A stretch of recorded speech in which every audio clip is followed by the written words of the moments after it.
নমস্কার, এনকেটিভি বাংলার ডিজিটালে আপনাদের সঙ্গে রয়েছি আমি কুন্তল।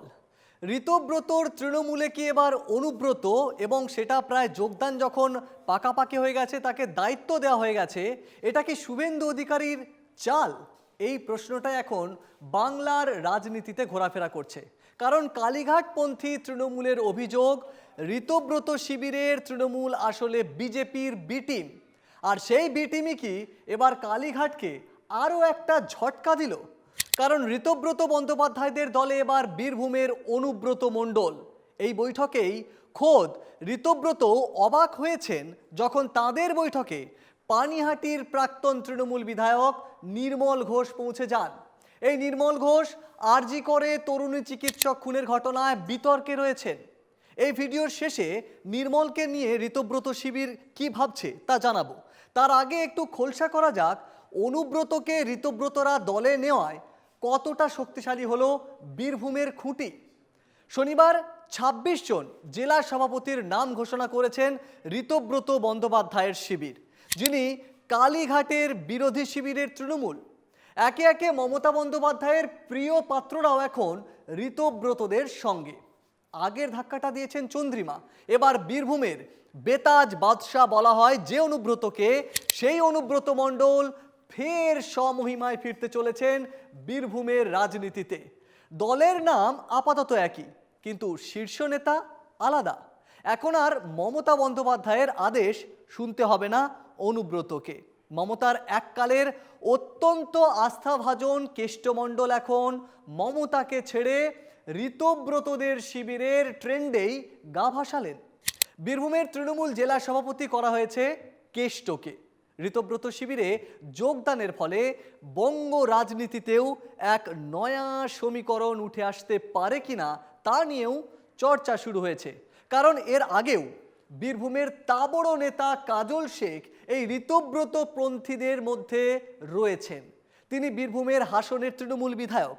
অর্থাৎ সেই শিবিরেই অনুব্রত যেতেই বিভিন্ন জল্পনা বাড়তে শুরু করেছে। বীরভূমের মাটিতে অনুব্রত মণ্ডল এবং কাজল শেখের সম্পর্ক আদায় কাঁচকলায়, বারবার তা প্রকাশ্যেও এসেছে। ঋতব্রত শিবিরের তৃণমূল বীরভূমের জেলা সভাপতির দায়িত্ব দিয়েছে অনুব্রতকে। এই দায়িত্ব প্রাপ্তির সময়ও বীরভূমেই ছিলেন অনুব্রত।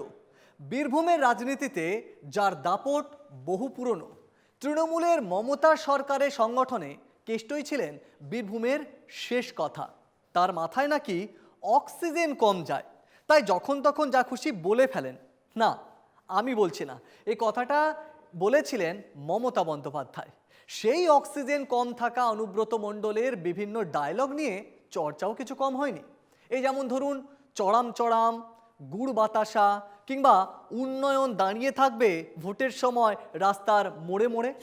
এই ধরনের বাক্য অনুব্রত মণ্ডল ভোটের সময় বলেই থাকেন এবং সেই নিয়ে চর্চাও বিস্তর হয়। এবার বীরভূমের মাটিতে কান পাতলে শোনা যায় অনুব্রত মণ্ডল এবং কাজল শেখ গোষ্ঠীর নিরন্তর টানাপোড়ের কথাও। মমতা বন্দ্যোপাধ্যায়ের সামনেই মঞ্চের উপরে দুজনের মধ্যে টানাপোড়েন প্রকাশ্যে চলে এসেছিল এর আগে। সেই কাজল শেখ এখন ঋতব্রতপন্থী তৃণমূলে। বিধানসভা ভোটে হাসন থেকে তৃণমূলের টিকিটে জিতেছেন তিনি। এবার যুযুধান কেষ্ট কাজল দুজনেই ঋতব্রত শিবিরে। ফলে অতীতের দ্বন্দ্বের কি বদল ঘটবে তা অবশ্য ভবিষ্যৎ বলবে। অনুব্রত নতুন শিবিরে দায়িত্ব পেয়েই জানিয়েছেন যে বীরভূমে এখনও তৃণমূলের সংগঠন ভালো আছে, আগের মতো কাজ করব। আইপ্যাক ছাড়াই তৃণমূল আগের নির্বাচনগুলিতে ভালো ফল করেছিল, অর্থাৎ অনুব্রত মণ্ডলের নিশানায় আইপ্যাক। তবে তৃণমূলের ভরাডুবির জন্য মমতা বন্দ্যোপাধ্যায় বা অভিষেক কাউকেই তিনি কিছু বলেননি। এবার আসি অনুব্রতর রাজনৈতিক কেরিয়ারে ধাক্কা কখন লাগে সেই বিষয়ে। বীরভূমে অনুব্রত ক্ষমতায় ধাক্কা লাগে গরু পাচার মামলায় গ্রেপ্তার হওয়ার পরে। সালটা 2022 সালের 11ই অগাস্ট। গরু পাচার মামলায় অনুব্রতকে গ্রেপ্তার করেছিল সিবিআই। এরপর 2024 সালের 20শে সেপ্টেম্বর, অর্থাৎ প্রায় 2 বছর পর দিল্লির রাউস অ্যাভিনিউ কোর্ট থেকে গরু পাচার মামলায় জামিন পান অনুব্রত। এর মাঝে অবশ্য তার মেয়েও গারদবাস করতে হয়েছিল। জেল থেকে ছাড়া পাওয়ার পরেও অনুব্রত আর তৃণমূল জেলা সভাপতি পদে আসেননি, বা বলা ভালো তাকে রাখেননি মমতা বন্দ্যোপাধ্যায় জেলা সভাপতির পদে। তবে বীরভূমে তৃণমূলের কোর কমিটির সদস্য ছিলেন অনুব্রত মণ্ডল। এখন বীরভূমের সেই নেতাদের প্রথম সারির প্রায় সকলেই ঋতব্রত শিবিরে চলে এসেছেন। এমনকি বীরভূমের তৃণমূল সাংসদ শতাব্দী রায়ও এখন কেন্দ্রের এনডিএ সরকারকে সমর্থন করছেন সংসদে। টুইস্ট আরও আছে, ঋতব্রতদের তৃণমূল শিবিরে এই সাংগঠনিক পদ ঘোষণায় একের পর এক চমক রয়েছে। কারণ প্রাক্তন তৃণমূল সাংসদ শান্তনু সেন এই শিবিরে এসেছেন রাজ্য কমিটিতে। তিনি দলের মুখপাত্র হিসেবে উঠে এসেছেন। একই সঙ্গে ঋতব্রতদের তৃণমূলের রাজ্য কমিটিতে নেওয়া হয়েছে রাজ্যের প্রাক্তন মন্ত্রী জ্যোতিপ্রিয় মল্লিককেও। জ্যোতিপ্রিয়, যাকে বালু নামেও ডাকা হয়, তিনি রেশন দুর্নীতি মামলায় গ্রেপ্তারের পর জামিন পান। 2026-এর বিধানসভায় মমতা বন্দ্যোপাধ্যায় বালুকে টিকিটও দিয়েছিলেন, ভোটে লড়েছেন, কিন্তু হেরে যান বালু। মমতার আস্থাভাজন জ্যোতিপ্রিয় এখন ঋতব্রতদের সঙ্গে।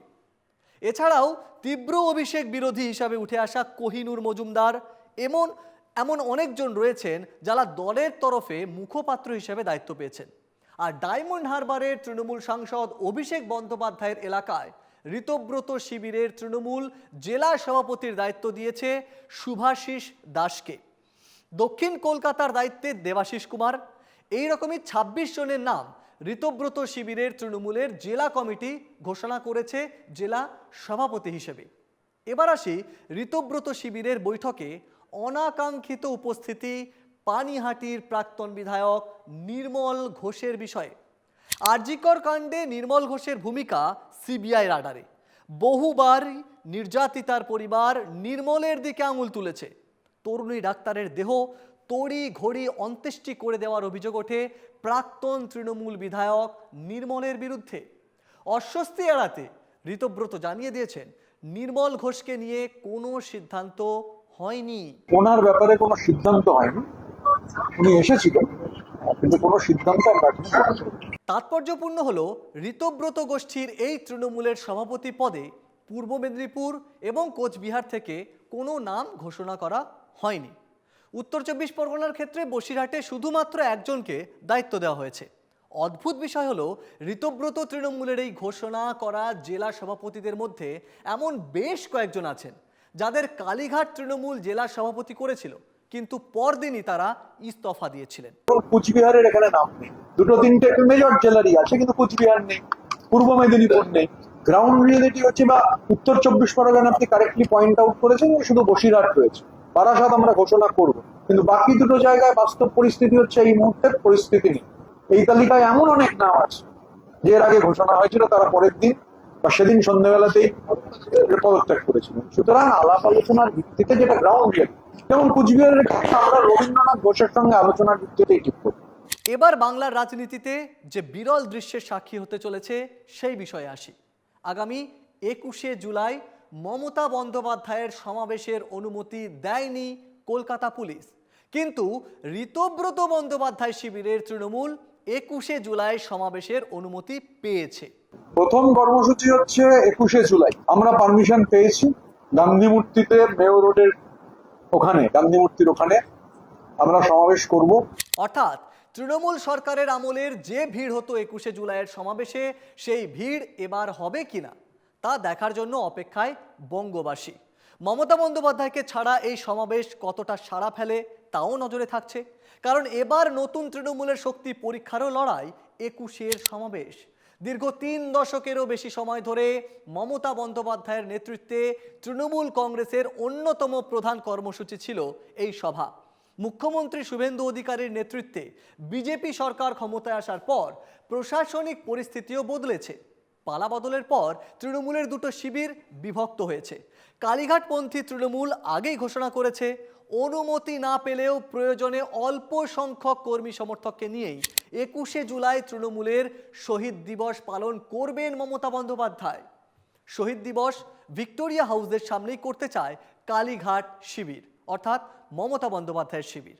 শহীদ দিবসকে অর্থাৎ তৃণমূলের এই শহীদ দিবসকে কেন্দ্র করে কলকাতা হাইকোর্টের দ্বারস্থ হয়েছে কালীঘাট তৃণমূল।